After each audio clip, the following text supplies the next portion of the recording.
আসসালামু আলাইকুম সবাই কেমন আছেন? আশা করি আলহামদুলিল্লাহ ভালো আছেন। আজকে আবার আপনাদের নিয়ে আসছি বরাবরের মতো দুবাই মিউজিয়ামে। তো এখানে আশেপাশের যে ভিউগুলা অনেক সুন্দর বিল্ডিংগুলা এত চমৎকার বিল্ডিং, মানে সেম একটা টাওয়ারের মতো। আর দুবাই যে কোনো জায়গার থেকে আসতে হলে এমারত টাওয়ারের নাম মানে বললে এখানে আসা যায়, এমারত টাওয়ার। তো এখানে যে বিল্ডিংগুলো আমি যদি আপনাদেরকে দেখাই সেম টাওয়ারের মতো, পিলারের মতো। তো দেখেন, আমার সাথে থাকেন, ভিডিওটা দেখেন, যদি আশা করি অনেক কিছু এখান থেকে মানে দেখতে পাবেন, শিখতে পারেন। এটা দুবাই মিউজিয়ামের আশেপাশেই এই যে এরিয়াটা, এলাকাটা এটা দেখেন।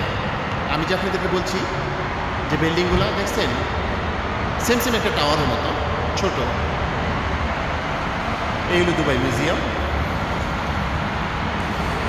আর এখানে যে সবচেয়ে আকর্ষণীয় আরেকটা জিনিস, মিউজিয়ামের বাহিরে আপনাদেরকে যদি আমি দেখাই যে বিশাল এক হাত মানে স্টিল দিয়ে বানানো। তো এই হাতের কাছে যায় মানুষের সবাই ছবি টবি নেয়। তো আমি যদি আজকে এখানে আপনাদেরকে দেখাই যে দেখেন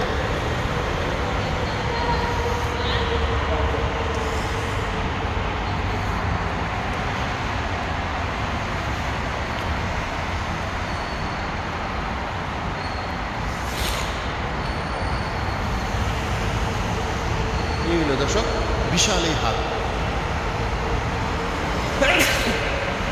যে মানুষ 10 টাকা রাখলে যতটুকু বড় লম্বা, এতটুকু লম্বা বড় এক হাত স্টিলের। দেখেন কত সুন্দর। এটা দুবাই মিউজিয়াম থেকে বাইরে তখন এই প্রথম এই হাতটা পড়ে। এখানে সবাই এসে সেলিব্রিটি নিয়ে ব্যস্ত বিজি থাকে। দেখেন একদম রোডের সাথে কিন্তু। আর এই এলাকাটা অনেক সুন্দর একটা এলাকা, অনেক ভিআইপি, অনেক মানে বিল্ডিংগুলো একদম দেখার মতো আনকমন।